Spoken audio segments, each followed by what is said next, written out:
Бұл Наталья Теняева, қолөнер шебері.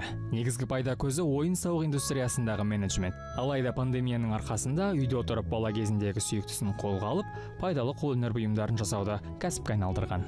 В самом начале, особенно в большей степени я... Басында ұйқысыз түндер жиі болатын. Тапсырыстың көптігінен емес, басыма түрлі идеялардың толассыз келуінен ұйықтағым келмейтін. Әйтпесе, түсіме бір нәрселерді тоқып жатқаным кіреді де маза бермейді. Жәрмеңкедегі алғашқы күннен соң қарбаласқа түскенім әлі есімде. Бірінші күні барлық шам қоржындар сатылып, жоғары сұраныста болатынын көрсетті. Екінші күнге түк қалмаған еді. Содан түнімен отырып жаңаларын қайта тоқығаным бар. Бүгінде Наталья жәрмеңкеден бөлек мерекелер мен туған күндер қарсаңында да түрлі тауарларға тапсырыс алады. Құны бұйымның үлкендігі мен қолданылған шикізат сапасына тікелей байланысты дейді. Если используются натуральные нити... Мысалы, меринос қойының жүнінен болған өнім тиісінше қымбат келеді. Бірақ заттардың көпшілігін 3.000-7.000 теңге көлемінде саудалаймын. Ал үлкен паннолар 30 мыңнан басталады.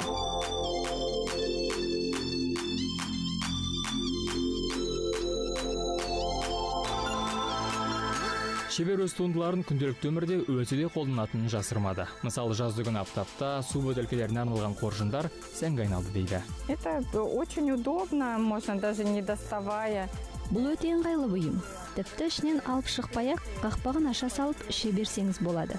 Әйтпесе, тауға шығып бара жатып, арқаңыздағы сөмкеден алып салып жүру қиын ғой. Басында өзім үшін жасағам. Кейін жұрт көріп, қайдан алдыңыз деп қызығып жүрді. Содан осындай қоржындарды тоқу репертуарыма кірді. Натальядан үстіңізде тұрған дүниені де сатып алама деп сұрадым. Да, прям сразу с меня снимает. Я, бірден үстімнен сыпырып алады. Мен де шешіп бере саламын. Мысалы, өткенде Бурабайға 2 автобус болып бір топ халық саяхаттап бардық. Тауға шығып, өрмелеп жүргенде осындай қоржындағы бөтелкеден су іше салғанның ыңғайлы екенін жанындағылар да байқап жатты. Содан олар мына затты қайдан алдыңыз деп жапа-тармағай сұрасты. Өзім жасап алған бұйым деп мәз болдым.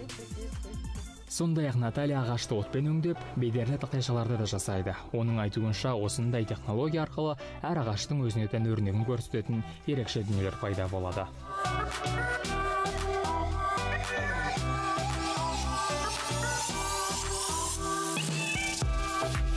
Следуйте своей мечте. Армандарыңызға ұмтылыңыз, ештеңеден қорықпаңыз, шабыт алып, алға қарай жүре беріңіз. Оян, Казахстан.